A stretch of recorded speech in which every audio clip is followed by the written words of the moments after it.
Over the last 13 weeks, we've been in this series called Return. And this morning, we bring it to a close. And I realize that for some of you, the thing that you've looked forward to most each week is seeing if we could, in fact, go this entire sermon series by titling every sermon with the word that begins in the letters R-E.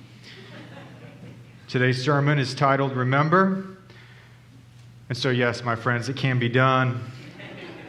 All things are possible with our God. Some weeks were easier than others, quite frankly. Some weeks took a lot of prayer and a lot of time spent on thesaurus.com. But this week it was easy. Nehemiah gives it to us in a simple little prayer. Remember me, oh my God, for good. Remember me, oh my God, for good.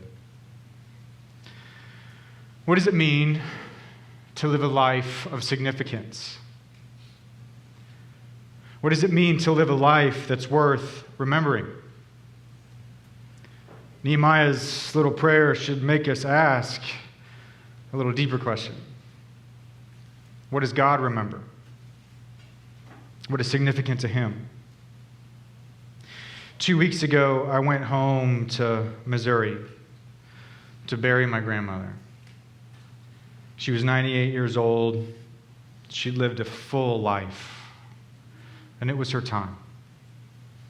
And when she passed, when her hour came, she passed surrounded by her children. And she passed with her favorite hymn playing in the background, How Great Thou Art. And as I was driving back to Missouri, driving back home, it just hit me how much this has been a long season of death. Death in our world, death in our country, death in our community, death in our church. And just this week, death in the deep forest. Between Mark and I, we've done 11 funerals in the last 7 months. It's a lot of death. And I don't say that in any way as though doing those funerals is in any way a burden. It's quite the opposite. That is a joy, and that is a privilege. That is sacred space. And I'll say again that I will gladly outlive each one of you so that I can marry and bury all of you. And yet, what if that happened this year? What if that was just around the corner? How would you be remembered? Thinking about your own mortality isn't very fun, yet alone hearing a sermon that reminds you about it. And yet the Bible is clear that only the fool lives like he'll live forever. Living with an awareness of our own mortality is the avenue to wisdom. And wisdom is the avenue to immortality.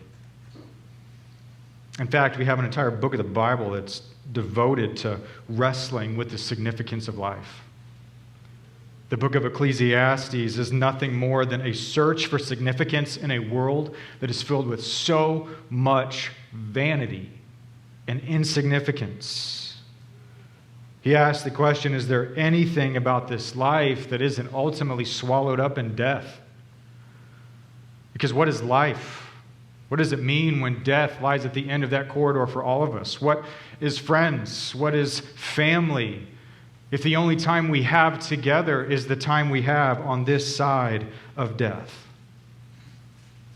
Considering our own mortality is a good thing because it calls into question how we live. And there's nothing quite like a funeral to bring those questions to the surface and make us wrestle with the significance of our humanity and the significance of the life of the deceased. It's why no one gets up at a funeral and says, when I think about Frank, I just can't help but remember how incredible his landscaping was. Or did you know how healthy his 401k was? Didn't Frank just always get so many likes on his Facebook posts? What a guy. No, we search for the significance of their life. It's strange how death reveals our desire for a life of significance. Yet at the same time, our life reveals our proneness to insignificance. How much time do you give up with your kids to spend it on your phone? How much time have you thought about how to word that perfect social media post instead of thinking about how to use your words to encourage a friend? There's something within us that desires a life of eternal, immortal, divine significance, and yet there's something within us that is so quickly and so willingly swallowed up by the insignificant. This whole biblical story is one that begins when immortal significance was traded away for the insignificance of a piece of fruit.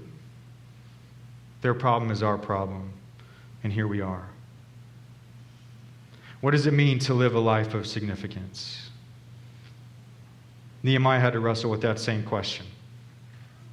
Most likely he's writing these words at the end of his life or somewhere near it. It almost reads as though he's writing his own obituary. He's looking back over everything he'd done and considering the significance of his life whenever it seems as though everything that he had given himself to, the great work of his life, in the end, he was nothing more than a failure. Because did you hear how this book ends? It does not end on a high note. This is not Hollywood. The last 2 weeks, Mark has walked you through this long rededication ceremony. At the end of all of this time, the wall is finally completed. And so the people gather in what's called a covenant renewal ceremony.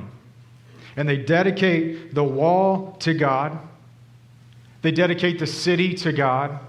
And they rededicate themselves to God. And they do that by remembering their identity and the story that they live inside. They remember their failures. They remember their past. And they confessed all the ways that they'd fallen short. And they remembered the future and the purposes that God had for them as a people. And they renewed their commitment to live as his people. And all this brings us through chapter 12. So here we are. The walls are rebuilt, the city's restored, the people have rededicated themselves, and Nehemiah's work is done, and he returns to Persia. Boom. Mission accomplished. Drop the curtain. Roll the credits. But then he gives us Nehemiah 13. And he invites us to come and wrestle alongside him. Because sooner or later, you're going to look around. You're going to see a world, if you're willing to look at it and see it for what it is, you will see a world that is pursuing vanity, and you won't have anything to do other than just say, remember me, oh my God, for good. And in chapter 13, everything falls apart. Just as soon as Nehemiah is gone, everything he's tried to build starts to crumble. So he returns to Jerusalem, and once again he finds that Israel is a complete and utter mess. So what's he find? The first thing he finds is how Eliashib, the priest who oversaw the temple, had worked out a deal with Tobiah to allow him to use the temple like his own personal storage unit. The chambers that were supposed to be used to store the tithes and offerings of the people for worship, well, they were given to Tobiah so he could keep his personal belongings safe in the most secure part of the city. And then Nehemiah saw that they really didn't need that space anyways, nor did they really use it, because the people had stopped giving their tithes and offerings. And since there was no tithes and offerings, the priests were forced to go out and work in the fields in order to survive and make ends meet and put food on the table. And since there were no priests, then there was no worship. But the people were fine with that. Because on the Sabbath, they didn't come to Jerusalem for worship. They came to buy and sell their goods in the city, to enjoy the nice weather as they took a stroll in the farmer's market. Nehemiah found them working in their fields, harvesting their crops, treading their wine presses on a day that was supposed to be devoted to worship and rest and finding real blessing. And then lastly, Nehemiah sees that Israel had married their sons and daughters to foreigners that hadn't converted to the faith. Worship wasn't a priority for them because they weren't raising their children in the faith. And in fact, they didn't even teach them the language of Hebrew, which means they didn't really care to raise their children in a way that would allow them to operate and live among the community of God's people. Worship wasn't a priority for the parents, so why would it be for their kids? Everything that Nehemiah sees the people doing are the very things that they said they would not do just 2 chapters before. They are people that are filled with confession, and yet there is no commitment.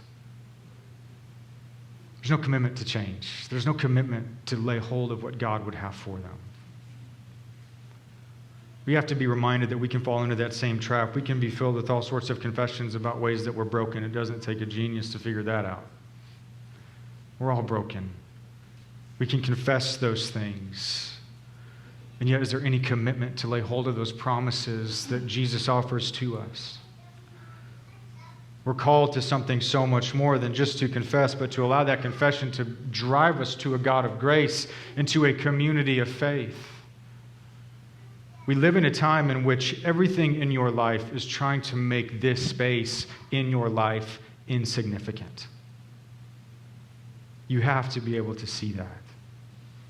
And so I would urge you this morning to not just be full of confession, but to realize any ways that your commitment to this place and this people and this purpose is lacking. Especially for us as members, because we do not just make those vows before one another, we make them before God to support the worship and work of this church. And the people are not filled with any commitment whatsoever. So how did the situation get that way? What happened to dissolve away all of their commitment, and when did everything begin to crumble? Because Nehemiah comes back and he sees all sorts of problems and all sorts of issues, but they're all related. They all derive from the same problem. It was when Israel no longer remembered the Sabbath. It was when Israel neglected worship. It was when worship was no longer important. It was when worship was no longer necessary. It just became this accessory, this add-on to the subscription of life that they wanted to live instead of being the very point of the life that they were given. Worship no longer fit into their life because they felt like it no longer had any value to their life. Why? Because, hey, the walls are rebuilt, the city is restored and full of life, so the fact that they lived in a nicely manicured community with low crime and high property values somehow made them think that they were safe. Who needs God when you're surrounded by so much blessing?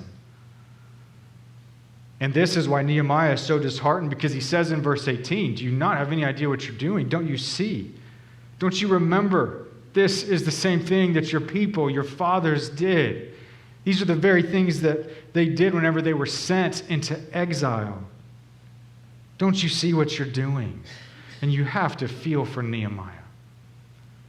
Remember, this was his life's work.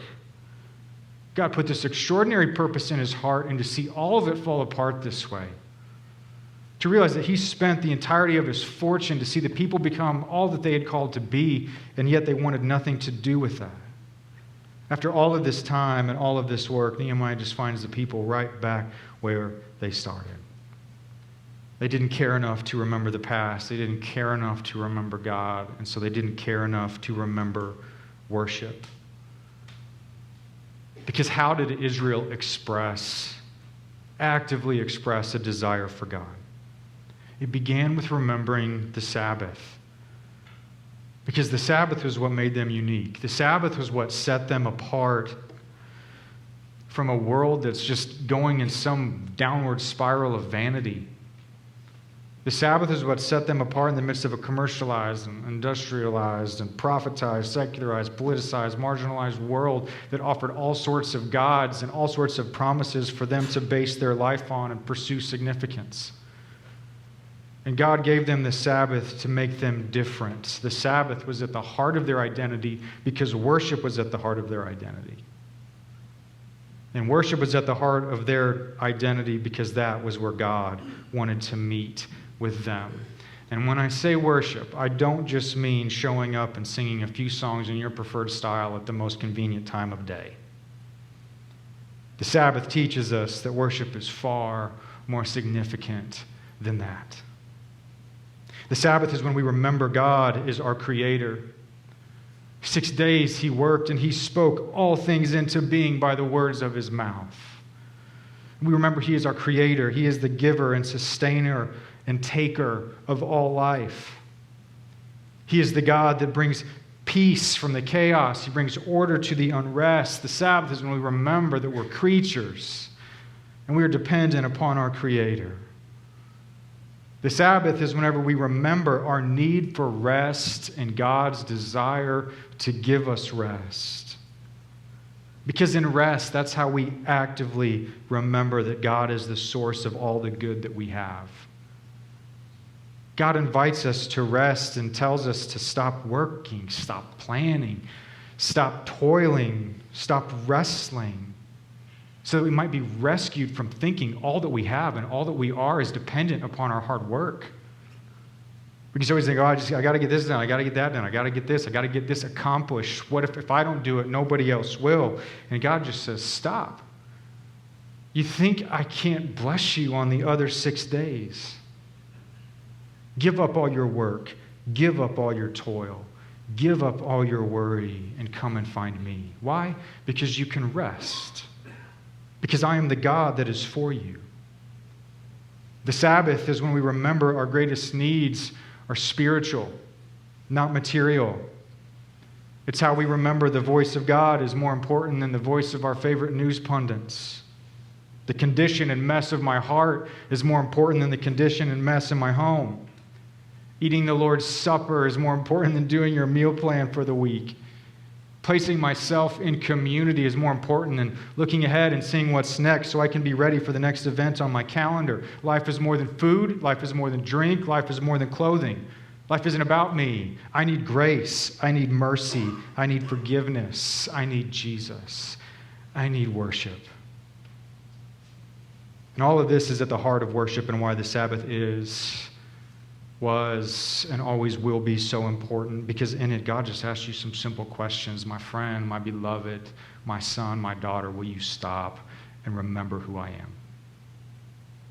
Will you stop and remember who you are? Will you remember my significance in your life and the significance of the life that I want to give you? Make no mistake that the importance we place on worship reveals the importance that we place upon God.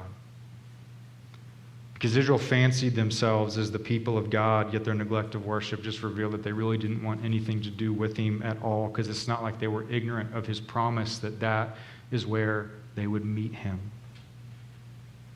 And so, of course, when Israel neglected worship, it reshaped how they lived. And then how they fall apart is the same way we fall apart. When we neglect worship, it reshapes how we live. It reorganizes our priorities. Why? Because it causes us to lose sight of what is truly significant.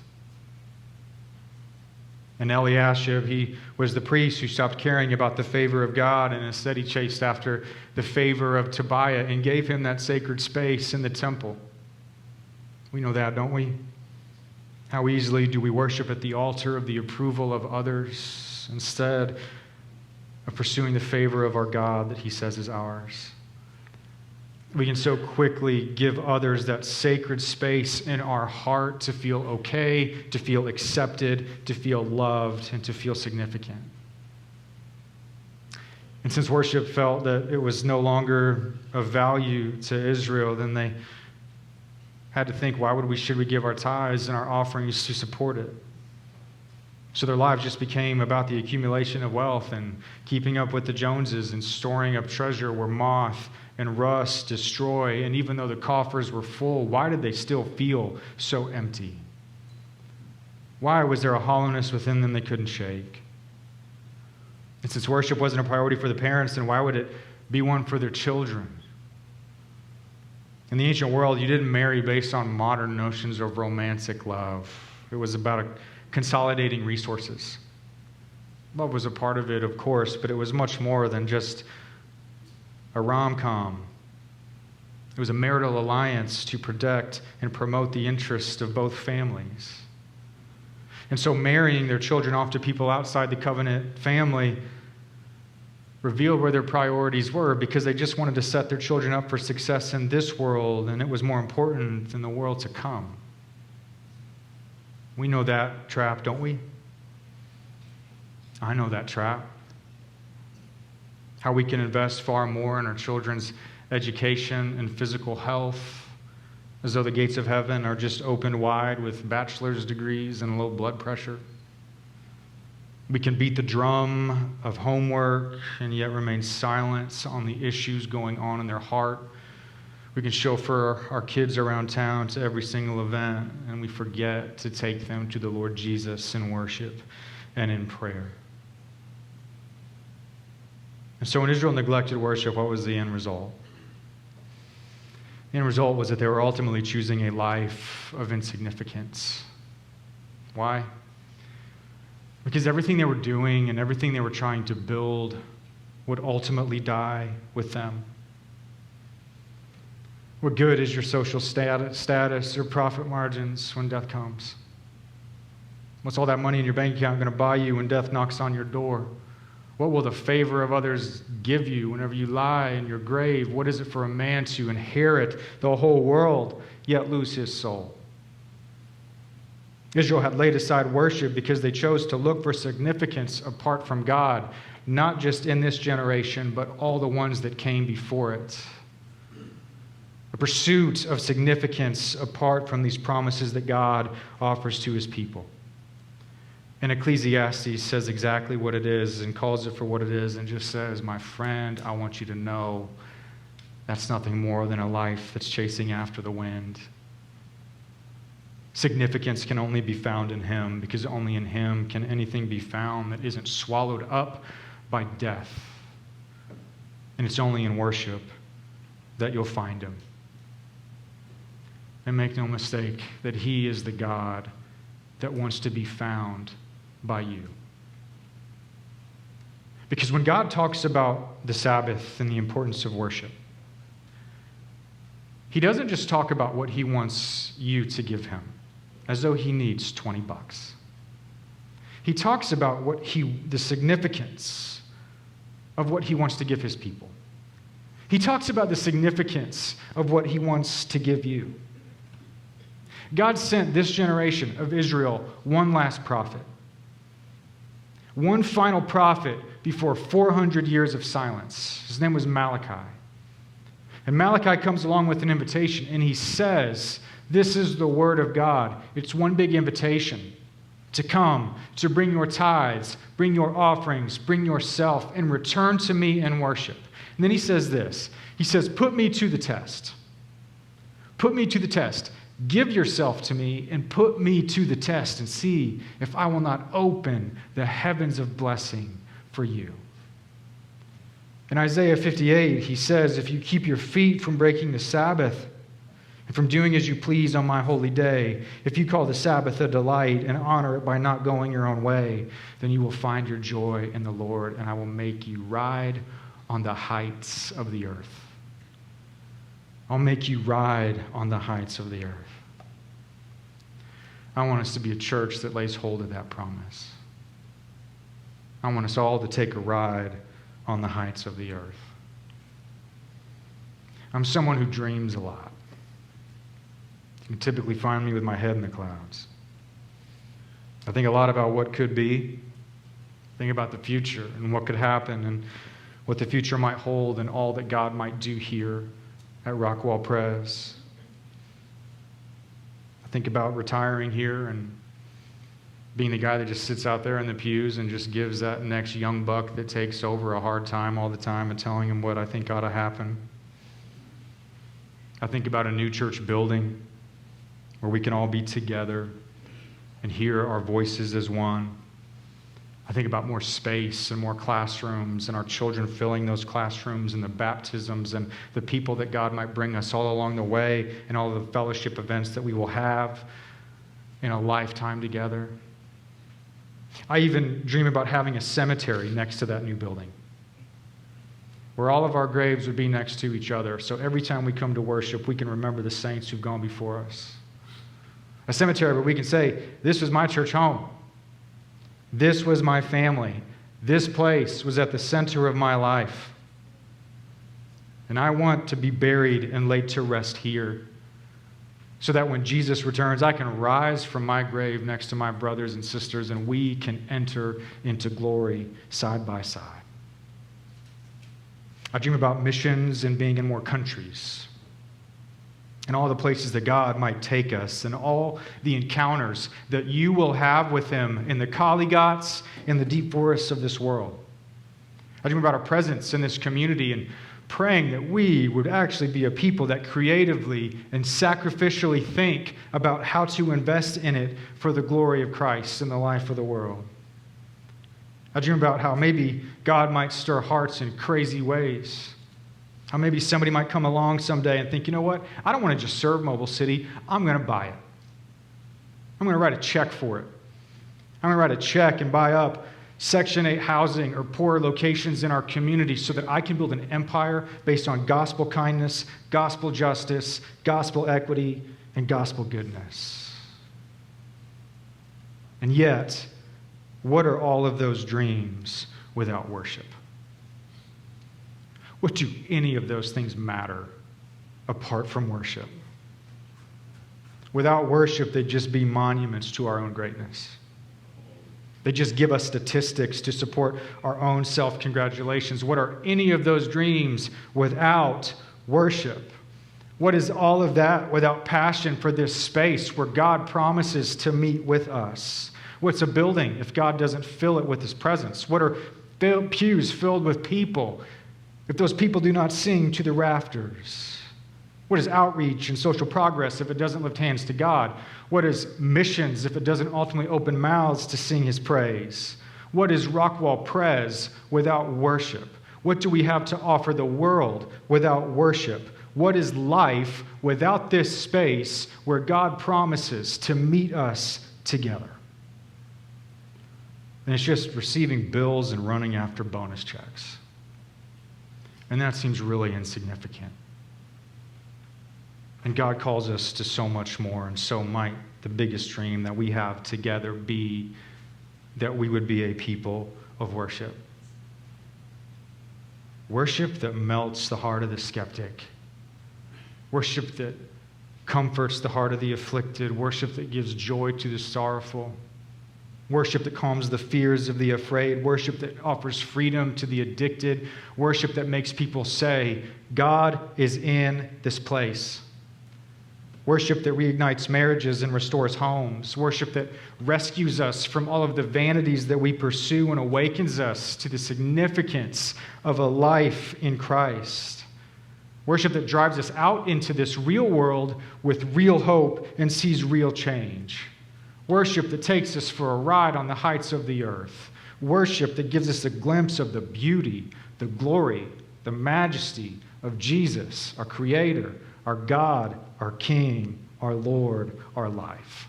What is more significant than that?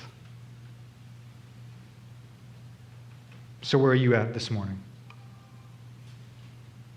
Maybe this morning you feel like one of these Israelites. You've struggled to make worship a priority. And oftentimes you find yourself not caring. And you find yourself so easily devoted to other things. And maybe today's the first time you've come in a while. And if you're honest, maybe you came this morning because beneath the surface, life feels a little bit insignificant. And you hope that today might be different. Maybe today you might encounter God. Maybe today God might be willing to encounter you.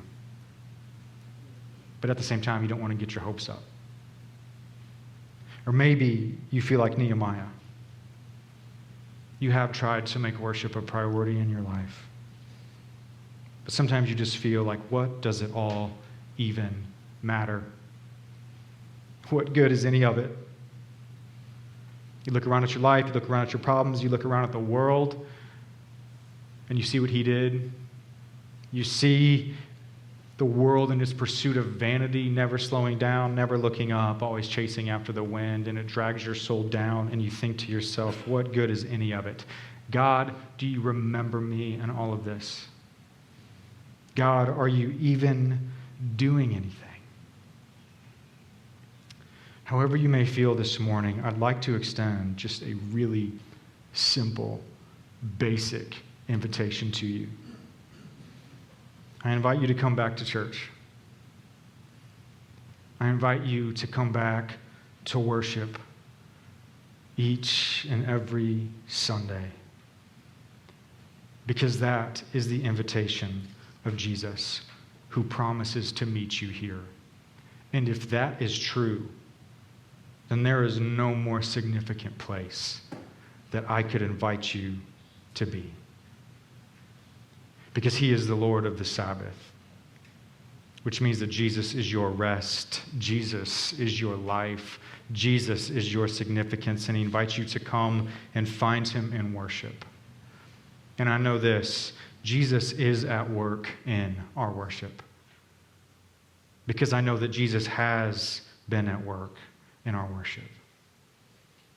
And if you don't take my word for it, then take Texas Monthly's. Do you remember June 6th, whenever we went to Mobile City to worship with them? There was a reporter there that night. And after we had scheduled the event and we were busy preparing for it, Kenny got a phone call out of the blue just a couple of weeks before, and the woman on the other end introduced herself and said, "Is this, Mayor Chef Kenny, the man, the myth, the legend?" And he says, "Of course it is." And she said, she introduced herself and said her name was Sarah. She said she was a reporter with Texas Monthly, and she writes stories about small towns in Texas, and somehow she'd heard about Mobile City, and so she called him because she thought it might be an interesting place to write a story about. And then she just asked Kenny, she says, "Does there happen to be any community events coming up that I could come to?" Kenny said, "Why, as a matter of fact, there is." And that article was published this week, and it was beautifully written. And at the end of the article, she actually included herself in the story. She wrote about her own experience as someone who isn't actually a professing believer, and yet in it she reflected on her own life. And quite honestly, I was floored that she did. Here's what she wrote. "When I meet Kenny, he's gearing up for an ambitious Sunday gathering in the park with his church, Rockwall Presbyterian. One parishioner is cooking 600 tamales. And Phillips is making the street corn, pico de gallo, and beans. He bought the ingredients from La Victoria, naturally. It's been raining in North Texas for days and days, but the skies part on June 6th for the big Sunday bash. Two pastors stand at a microphone near a bounce house, run it for the occasion as the kids squeal. About 130 attendees, 100 from the Rockwall Church and 30 from Mobile City. A successful turnout by Phillips' measure. All sitting in folding chairs under the shade of a cottonwood tree, shedding little puffs of white that occasionally float across the horizon. The sermon is about fellowship. The question's asked, who is someone you would die for? I am distressed to find no names come to mind. My parents and older brother would kill me if I sacrificed my life for theirs. I am thoroughly 21st century in the way that I've remained unattached into my 40s. No husband, no kids. I've lived for stints in Ecuador and Austin and New York City. But what holds true about all these places is that I've rarely known my neighbors. Kids shift in their parents' laps and audience members fan themselves with programs as I stare at the soggy, clover-covered ground, thinking of all the ways I have avoided the very attachments that might root me. My eyes missed up at such a simple display of community. Did you know Jesus showed up for worship that night? Of course he did. It's where he promises to meet with us. It's where he promises to meet with you. It's where he promises to go to work and expose all those ways we've settled for insignificance in our lives. And he invites us to rise to the significance of a life found in him and take a ride on the heights of the earth. What else might Jesus do among us? What significance does he invite Rockwall Pres into? Might we devote ourselves to worship and find out? For the glory of Christ and the life of the world.